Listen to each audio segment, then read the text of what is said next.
How you doing? IB Nation Sports Talk, up and rolling. It is Friday Rapid Fire. Typically, it's a three-man Irish breakdown crew, but it's just Vince and I today. I think we can manage. What do you think? I mean, we've done it before and we'll do it again. I mean, it is what it is. And, Jesse adds a little spice to the group. There's no doubt. I like the Yeah, three-way thruple thing we've got going on. But right. if he's not here, we'll muscle through. We'll muscle through. That's right. You might have outdone yourself this week with some of these questions today. I'm You kind like of, some of the questions? You like them? I'm All excited right. about it. I All really right. am. I I have really a am. feeling as we get deeper, the thoughts might really start flowing there, deeper into some of these questions. Some real deep thought thought provoking, I guess. Mm-hmm. Some Mm-hmm. interesting ones. We've got some Jim Harbaugh stuff later. We've got some social etiquette coming up later. We've got all kinds of good stuff. Smash the like button if you would. I think that Brian and Ryan just finished a little bit ago. So glad to have you here after that. And of course, even if you're not live with us, you know where you can find us. You can download us on whether it's Apple Podcasts or Spotify, or of course you can just go to YouTube anytime you want and pop up one of the videos if you want to look at our ugly mugs. So it's just that simple.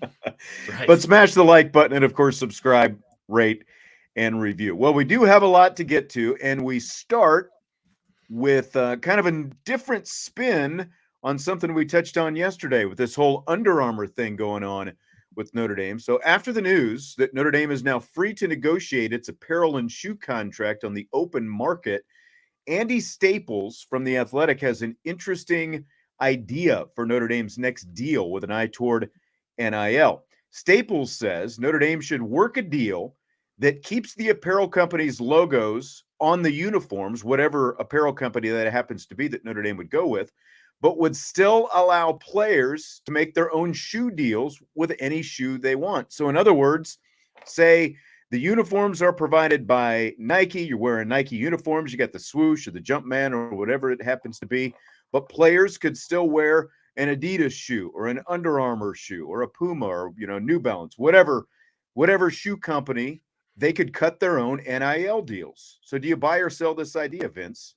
I actually buy it, to be honest with you. And I think the shoe game is important for athletes. And not every brand of shoe is preferred by certain athletes. And whether it's an NIL deal or otherwise, I mean, let's say I'm the third string whatever, and I don't have an NIL deal with a company, right? But I don't like the shoe that the school went with, right? So for example's sake, let's talk about Just Under buy your Armour. own shoes is what you're saying. Right. If you want to go out, if you're an Under Armour shoe and you want to wear Nikes, then you should be able to do that because they actually help you perform better. They don't Right. hurt your feet or whatever the case may be. And I'm just using Under Armour and Nike as an example, but I do know that there are certain shoes that certain players don't like, and they're forced to wear them because of the apparel deal. I dig it. I like it, and I would like it to be even more so that it doesn't have to be an NIL deal to get out of wearing the school shoe. I think they should have that option.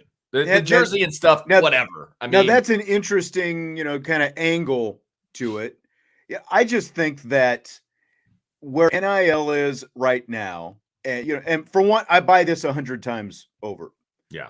Notre Dame is different. They like being different. They don't mind you knowing they're different, obviously. They kind of go out of their way sometimes to tell you they're different, right?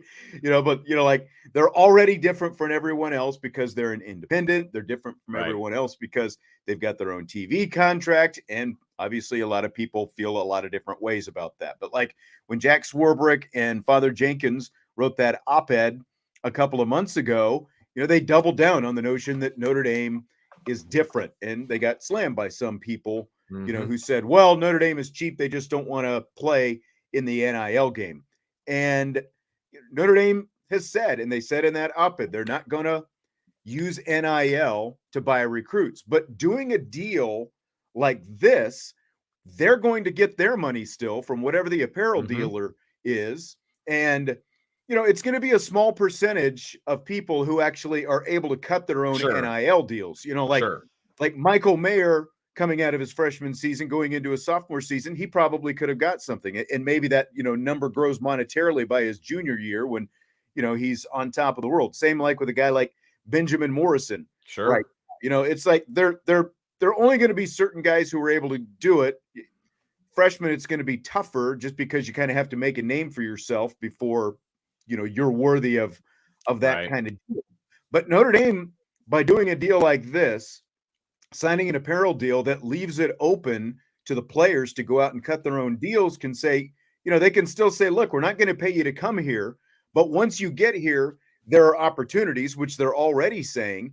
And this would be completely different than anybody else is doing right now. Like we just talked last week about the women's basketball player, Haley Van Lith, transferring from Louisville down to LSU. She's got an Adidas NIL deal. LSU is a Nike school, so she can't wear her Adidas on the floor when she's playing. She can still do her Instagram and, social media or whatever, but this would allow her and anyone else, Olivia Miles, Notre Dame, or Sonia Citron. It doesn't matter. It doesn't have to be football. But you can use this as a recruiting incentive as well. Again, we're not paying you, but once you get here, our uniforms are Adidas or Nike or whoever, but if you're able to cut your own deal, you can go get your own deal independent of us and wear whatever shoe you want to wear and make money at the same time doing it. And I think it's a golden opportunity for Notre Dame, because nobody else is doing something like this right now. Notre Dame could get out in front of it and be the first to do it. Now, a lot of schools would probably redirect their contracts after it happens, but still Notre Dame could be the front runner in this whole thing. So it's a huge buy for me, again, to try to work an angle in the NIL space, because it's obvious that they're operating differently in the NIL space than everybody else right now. And this would give them a leg up, at least for a little while. If they're going to operate differently, then this is your opportunity to operate differently. I think it's exactly. I think it's a great deal. I think it's a great idea. I think that the apparel company is obviously going to push back on that when you're signing the deal. They're going to push back on it because they want Michael Mayer to wear Under Armour or whatever, whatever the deal is. Right. That's what they want them to wear. So there's going to be some pushback. So it just depends on how, staunch Notre Dame wants to be, with that. But I still think you're going to win more than you would lose in the contract. I think you would win more with players and recruits and, et cetera, than you would lose monetarily with the contract. I just, the long game, this is where you have to look at the long game. And generally Notre Dame's good at looking at the long game. This is a long game thing, not a short game thing. Right. And look, this is a potential negotiating chip for that matter. Like if this is something that they really want to push for, and you've got, because all these companies are going to want them to what level is going to be different for each company, how much they prioritize Notre Dame in a deal like this. Like think about it, especially with football. How many times do you actually see the shoes? Even basketball. It's not like you're paying that close attention to the shoes. It's mostly about what comfort and what the player what the player feels best in, basically. But it's like, and Staples mentions this in his piece. It's like this is the model that like the NFL, the NBA, the pro sports have anyway. Like your jersey might have a Nike swoosh on it, but all the players are still able to go out and wear Reebok or Adidas or whatever it happens to be. And by the way, Reebok is like, that's a shoe that's really disappeared in the last 20 or so years. Like you don't even there are no Reebok schools, I don't think, right now. No, I don't think so. I don't know if they just decided they're out of that or what. They went the way of Umbro. Yeah, that's right. Did you used to have Umbro shorts? Of course I did. Like everyone had the Umbro soccer shorts, even if you didn't play. Absolutely. Soccer. Yes. Late 80s, early 90s, 100%. Was it Umbro that had like the little I think it was Umbro. They had like the little it was kind of like a decal. It was like Velcro, like little things that you could take on and off your shoes, as part of the logo or something. Oh, wow. Like that. I don't remember that. That's definitely possible. Yeah, it's definitely possible. I definitely had Umbro shorts. I know that for a fact. No doubt about it. Yep. Umbro, Massimo, like Jason said.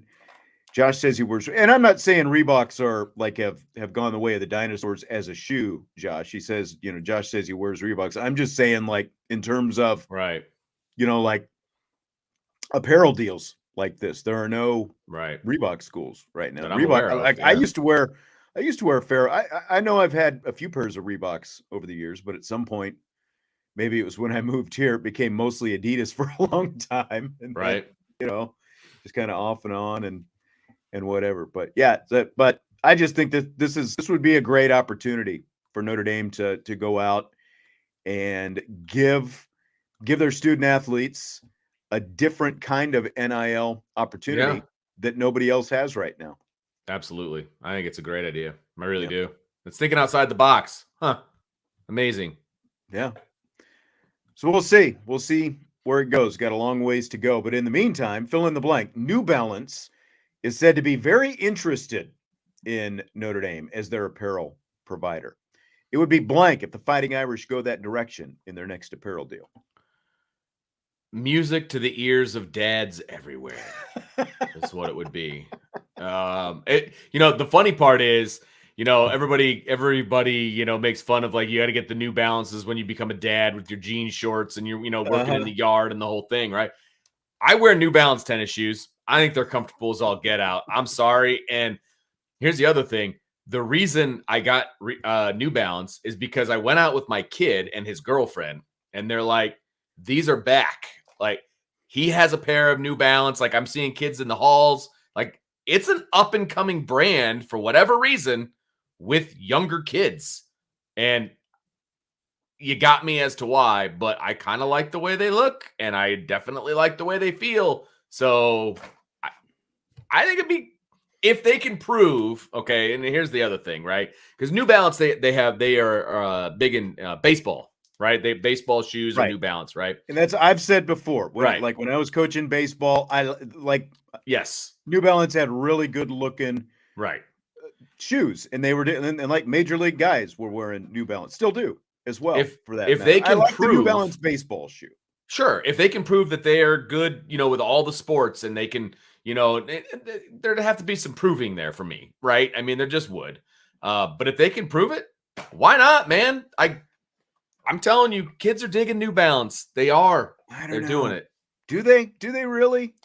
Do they really dig the New Balance? There's only one school right now, and I saw somebody say they're a Boston company. I didn't realize they were based out of Boston, but Boston College is the only New Balance school right now. They're a New Balance school? I thought they were Under Armour. No, they used to be Under Armour, really? But they switched to New Balance like 2 or 3 years ago, maybe a little bit. They're New Balance. Okay. And I don't know. It just feels like an off-brand for me in the apparel world. Like I said, I've got nothing against New Balance as a shoe. Like, I don't currently own a pair of New Balance. You obviously do, leisure shoe, Vince. But like, again, I've got like New Balance, I feel like, is a really good baseball shoe. It feels a little bit more specialized toward that. Like baseball, I can buy. Baseball is completely different than I just feel like you've got New Balance logos all over the place. Like, would kids really go for that? I just feel like, again, like if you go back to recruiting, like I don't think that you necessarily gain a bunch of recruits because of what shoe brand that you're, or apparel brand you happen to have, whether it's Under Armour, Adidas, whatever. But maybe you lose a borderline guy if it's not the right brand. You know what I'm saying? Like, I mean, it's possible. I mean, again, they would have to prove to me that they can produce, football cleats, basketball shoe. They would have to prove it to me first. And they might not be ready. I don't know. You know what I mean? Like, you got to be good across the board. You got a ton of different sports that you're going to have to outfit. And so they would have to do some proving to me. There's no doubt about it, but I'm telling you, it's more popular than you think. With who? Kids. I guess I'm not around high school kids anymore. Like, come on over sometime and just watch the shoes that walk by. So what you're saying was, I was on the cutting edge 10 years ago when I was wearing New Balance baseball shoes. Like, I was cutting edge at that point. That's all I'm saying. I did have pushback from, kids like, this is our team shoe. Really? They weren't happy about it. I'm sure But they again, were 10 not. years later, maybe the feeling is different. Yeah. I don't know.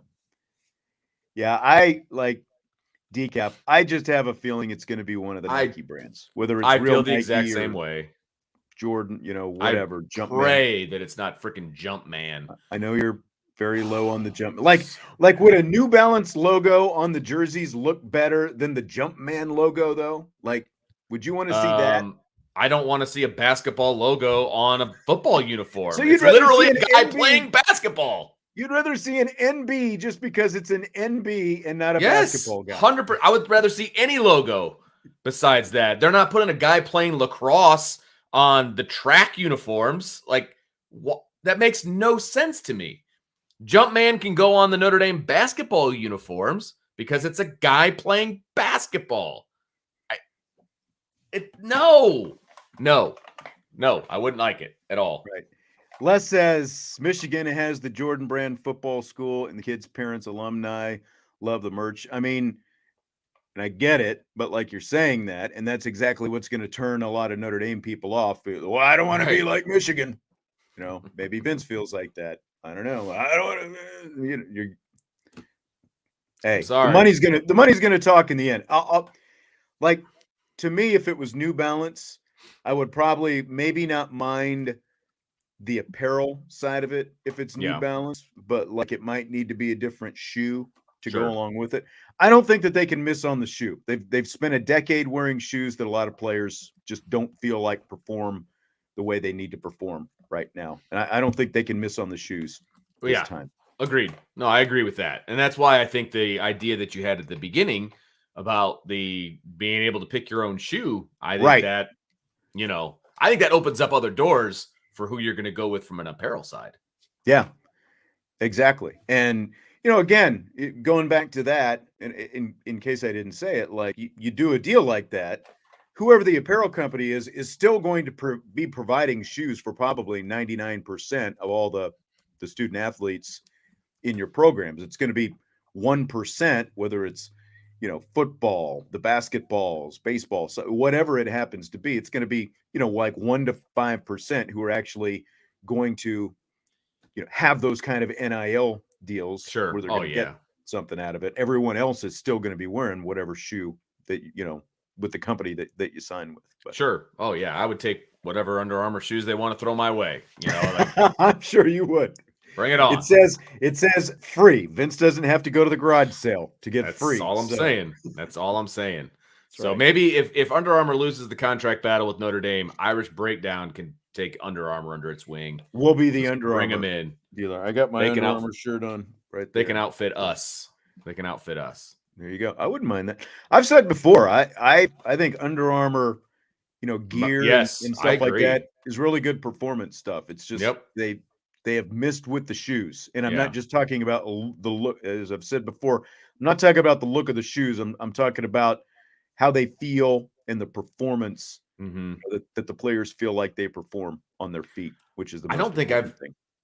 Ever had Under Armour shoes, to be honest with you. Got a lot of other Under Armour stuff, like the shirt you're wearing. I think I have one very similar to that, like pullovers, things like that. But I have never had, I don't think I've ever had Under Armour shoes now that I think about it. And I've had Nike, Adidas, Under Armour, but never the shoes for Under Armour. I've had more the last couple of years in talking with, some people, like the training type shoes are getting better. Training, running a little bit. But again, it's like the actual performance type shoes that you have to play in. They're still an issue, especially with the inside. Like, I don't understand how, like, it's 2023 and like that gel foam cushion inside the shoe has been a thing for what, at least like maybe 8, 9, 10 years or something like that. How is everybody who puts out a performance shoe not having some kind of gel in there? And from what I've seen, Under Armour doesn't have that right now. So I can't say that all of the other ones do, but it seems like you buy a shoe these days, whether it's a running shoe or a training shoe or whatever, they've got that soft gel on the inside. Yeah. All right, fill in the blank. Alex Aaron Alexander Ehrensberger's, if I can get his name right, Alexander Ehrenberger's football retirement means blank for Notre Dame. One more extra scholarship. I think it was they took a flyer on a kid from Germany. They gave it their best shot. He never really panned out. He didn't develop the way that, they wanted him to develop. And I'm sure that there's people to blame all around, right? I'm not saying that there is or isn't, but I think it was safe to say that he was getting pretty buried on the depth chart at this point, and he was probably never going to see the field in any kind of meaningful way. Maybe special teams, but maybe not. And so I don't know how this decision was made or who made it, but I think it only benefits the team at this point because now they've got an extra scholarship to do something with. Yeah, I guess the question is, what are they going to do with it? And how are they going to be able to do it? Yeah. And, like for Ehrensberger, it's like he came over from Germany. Like you said, they took a flyer on him with Mike Elston. Elston's the one who got him over here. He was starting to develop, and then it really plateaued, and if not even sank, in the last year or so. But hey, he's been here for 3 years. He's got a Notre Dame degree, and now he's going to go be a doctor. He's going to focus on med school. So good for him. Wow. For a kid from Germany, who had no real football, he had some football experience, obviously. That's how they found him. But again, very raw. So for a kid from Germany to come over to a school like Notre Dame, get a degree in 3 years, and now go study to be a doctor, I think that's a big win for him. Yeah. Absolutely. As for Notre Dame, like you said, now they've got one more scholarship to play with. The question is, because they're 4 under, they've got 4 scholarships now, and they still haven't, really, they haven't jumped into the transfer portal, full. I know they're looking, but they still haven't got anybody. So the question is, are they going to be able to fill these things even? And maybe not. What are they going to do with these 4 scholarships now? No, that's actually a really good point. I mean, we all know what we want them to do with those scholarships, but nothing has come to fruition just yet. And I would say the Alex Ehrensberger experiment. Look, you have 85 scholarships, right? You have enough to where you can take a flyer here and there on a guy that could be a potential project or whatever. And Notre Dame took their shot. It cost them 3 years of a scholarship, right? But it benefited Ehrensberger, obviously. That's like you said, from an education standpoint, got his degree, is going to go be a doctor, great on him. And he's always going to be a Notre Dame guy, et cetera, et cetera. So I still think it's win-win because he was a project for a reason. You bring in these projects, they're not always going to pan out. I mean, some of the guys that you bring in that you think are absolutely going to pan out don't pan out. And so you only wasted, and I don't even want to use the word wasted because I think that's disrespectful. You only used 3 years of a scholarship, and you just set this kid up for the rest of his life. Yeah. And he seemed like a great kid. All of my understanding and my dealings, he seemed like a great kid. He was a good representative of Notre Dame. I don't think that that's a waste of a scholarship. And he wasn't around for 4 years. So I feel like you got 1 year back that you can now use on something else. Even if at the end of the day, they give it to a walk-on who earned it. Yeah, I'm okay with that too. That's true. You hope that it's a walk-on who maybe they give it to the kicker, whoever. Yeah, right. Yeah, exactly. Whatever. However that ends up working out, they'll use it for something for the good. Like Yoakum is a prime example of a guy, he's still a walk-on, I believe, right now, isn't they could give him a scholarship potentially, because he's out there performing on Saturdays for him. But they have 17 defensive linemen still, so it's not like they're going to take a big hit in depth. And if nothing else, it just opens up an opportunity for this next recruiting cycle to go out. Yeah, that's a good point too. And add to that, because like you said, you're planning on 4 years, maybe even 5 for a guy like him. Sure. And development. Yeah. Yeah. You only used it for 3 basically. Yeah. So now it basically opens back up once again. So as we know, the NFL schedules are out. We've been talking about the schedules this week. So you got Thanksgiving. Of course, there's always 3 games on Thanksgiving. There'll be 3 games on Christmas this year as well. Triple headers, both big holidays. Here's the Thanksgiving Day games. You got Lions versus Packers, Cowboys versus Commanders, 49ers versus Seahawks. That's Thanksgiving Day. Christmas Day, you got Raiders, Chiefs, Giants, Eagles, Ravens, 49ers. So which of those 2 holiday slates do you like better? This might be the most obvious question that you have in here today, I feel like. Okay. Okay. I think it's Christmas Day, and I don't think it's close. I know that you are the Cowboys fan. You want to watch the Cowboys. Let's be honest. I think they got a great shot of winning this year. They're going up against the Commanders. So I think you're going to have a happy Thanksgiving is what I would say. The 49ers Seahawks does nothing for me. Lions Packers, I'll watch that one because I hate the Packers, and my father-in-law will be sitting next to me, so we'll watch the Lions. Okay, fine. But But I look at the matchups on Christmas Day. I mean, Raiders Chiefs, that could potentially have some playoff implications. We know like the Giants. Yeah. Like that one. Oh, me too. Michael Mayer in there. Yeah. Yeah. And that was the big one. Thank you for taking that. Yes. That might be the first time we actually get to see Michael Mayer. I mean, we're not going to see a lot of live Raiders games if you don't have the NFL Sunday ticket, right? So I'm kind of excited about that one. Giants Eagles, that I feel like that one's going to be a big one. If it's not big for both, it'll be big for the Eagles and see where they're at. I have a feeling. And then Ravens 49, I think that's a good game. I like the matchups so much better on Christmas Day than I do the matchups on Thanksgiving Day. I'm more intrigued by those games as we sit here on May 12th. I feel like those games are going to be better. Do you think, like, if you're the 49ers, is it a good thing that you get both of these holidays? Like, not if you ask their wives. If you're, I was going to say, if you're a player, do you want to be playing on both Thanksgiving? That's the first thing that kind of stood out. Sure. Because when I remember, they've been flashing so much schedule stuff over the last couple of days, obviously. And I thought that Ravens 49ers was Thanksgiving Day. But then when I found the list, it's like, oh, it's 49ers Seahawks. And then I did find Christmas Day. Oh, the 49ers are playing on both. That's interesting. So, I find it very curious. You would think that they would try to spread the wealth a little bit more in terms of, because they're the only one of all of these teams that plays on both. And then, like you said, if you're the wife of a player, I'm sure you're not liking it, or the kids and whatever else.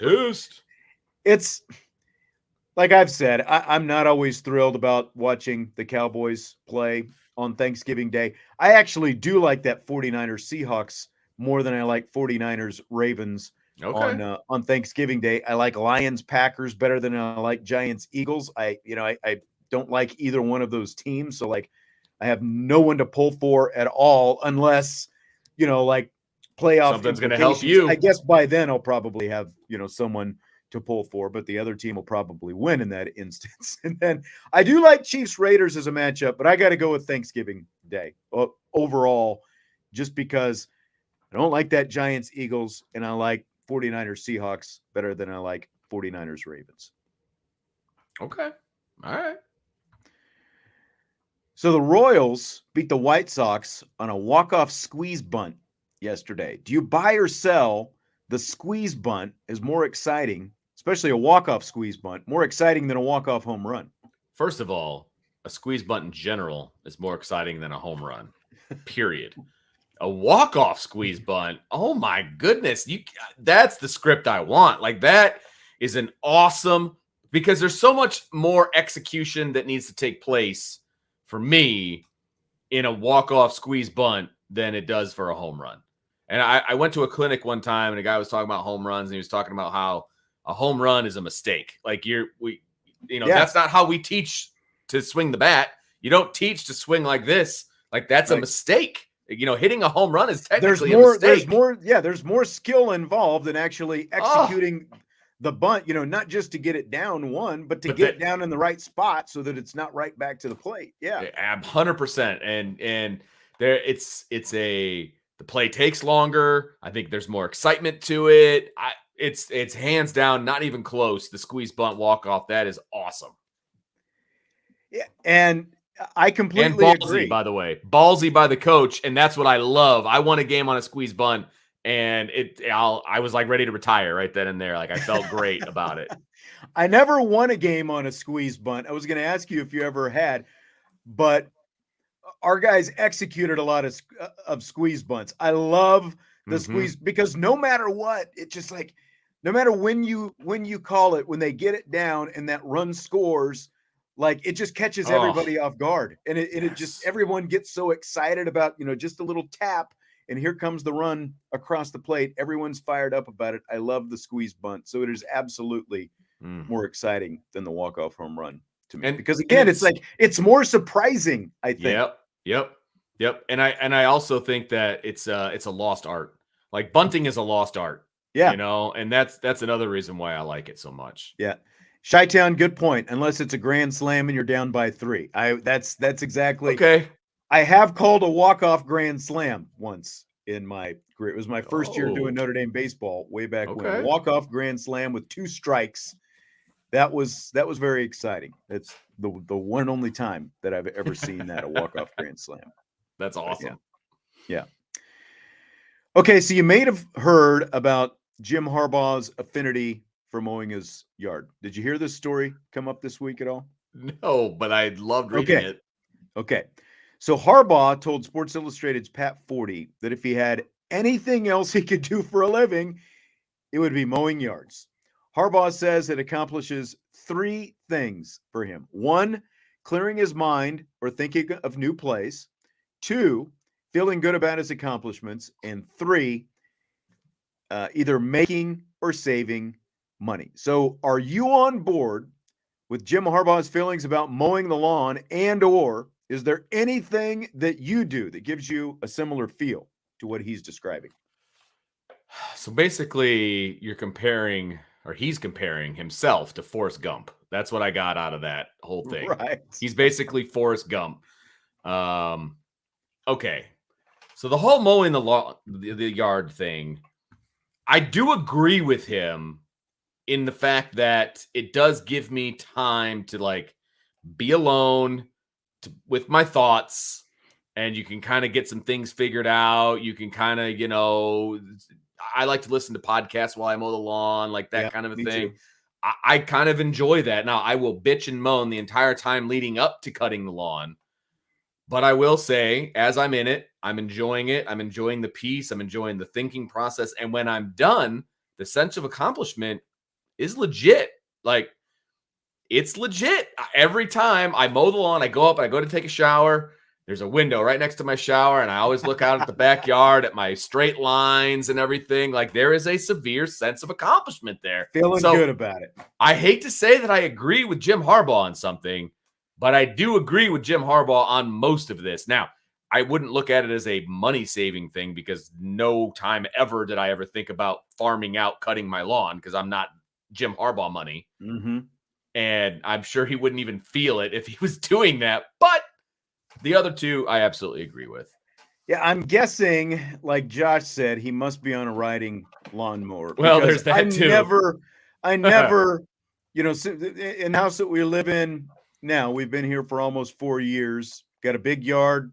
I'm on the riding lawnmower. The house we used to live in, and basically forever until 4 years ago, like I've mowed the yard my whole life. And it was mostly just a chore. It's like, really, can I get a little bit more money for the, because my dad had to work, so he was gone all the time. So guess who got to mow the yard, with the old push mower. So, sometimes there was a hill, sometimes there wasn't. And it was just, it just never seemed to end. So I've been mowing the yard my whole life. I think I feel a little bit better about it now because of the fact that I'm on the riding mower. Like my wife is like, I would think, you got to get to meditate out there. And I'm like, I don't meditate on the mower. It's like, just trying to make you feel good about it. So I guess I get some accomplishment, because like you said, I look out the front and you see the lines out there. It's like, I guess that looks okay. I do get the most compliments, from my mom, or not my mom, my wife. It's Mother's Day weekend. From my wife as much as anything. After mowing the yard, it's like, all I did was mow the yard. That's what you're going to compliment me on. Take them where you can get them, dude. Take them where you can get them. That's right.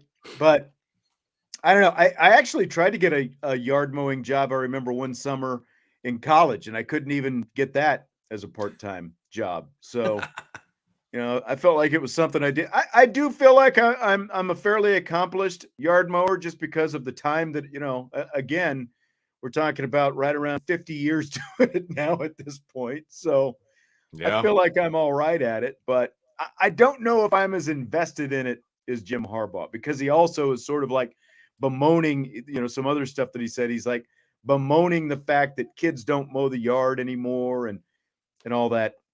He's not kind wrong of about stuff. that.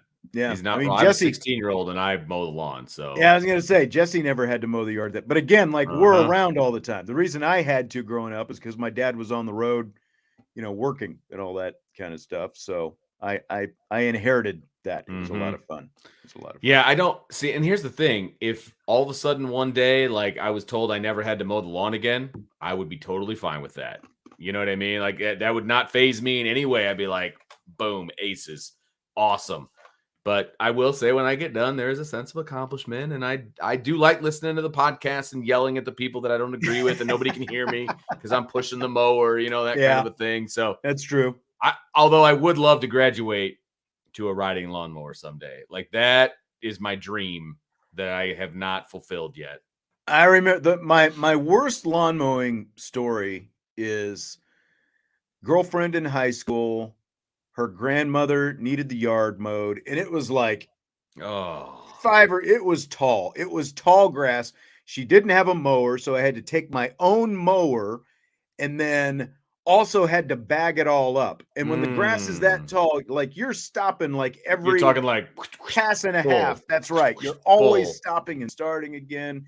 It was a decent sized yard. It was the worst. Like I didn't want to mow a yard again for a long time after that. Brutal. And the pay was not what I was looking for either, because it was sure a grandma, it wasn't. of course. Yep. So, here's your nickel. Thanks a lot, Sonny. That's right. All right. So you mentioned podcasts a couple of times. I was listening to the SI Media podcast. This is a true dilemma here that we've got. I had to think about this one for a while, and I'm not sure I have the right answer. So I was listening to the SI Media podcast this week, and one of the guys told a story.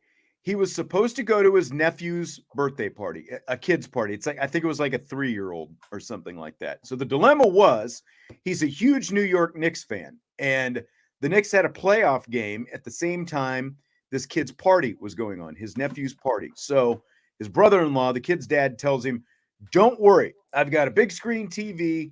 We'll watch the game, during the party at the same time, we'll come and go, whatever, So the guy goes to the party. He agrees to go to the party.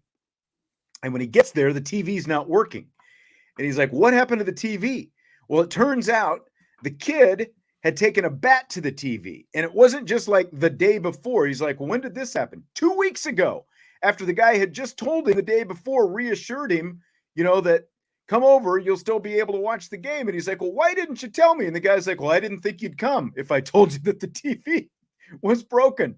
So my question is, what would you do if you were the guy going to the nephew's birthday party, expecting to watch your team's playoff game, only to be duped by your brother-in-law?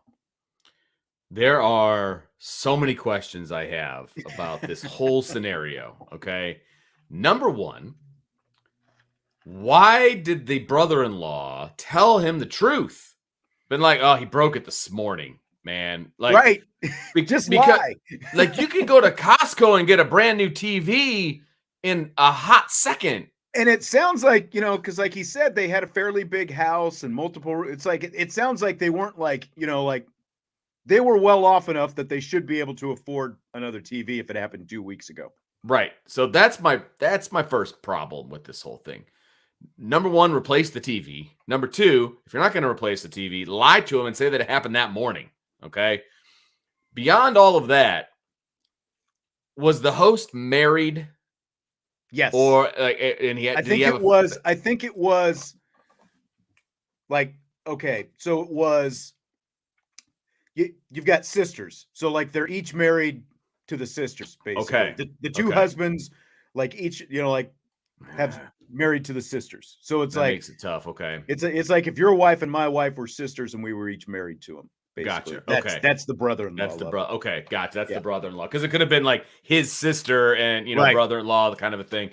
And the other thing was, if he's single and he was going to this thing, I'd be right back out the door. That's right. Going to BW3. second. I'm out. Yeah. Like hot second. Now, right. He's got but the wife. It gets more complicated because he's got some kids or whatever. Yes. Like, you're screwed. You're unfortunately, you're screwed. You are there now. You're probably going to have to watch it on your phone or whatever, mobile device that you've got, but you're not going anywhere. I mean, I hate to say it, and it sucks, but he's screwed. He has to stay. You got to stay. Now, they did apparently find, like some smaller TV, and they brought it out, but it was like, sucks. literally almost like watching on your computer. It sounded like. It sounded like Yeah. one of those you got to huddle around, and it's like, it's like I would not have been happy.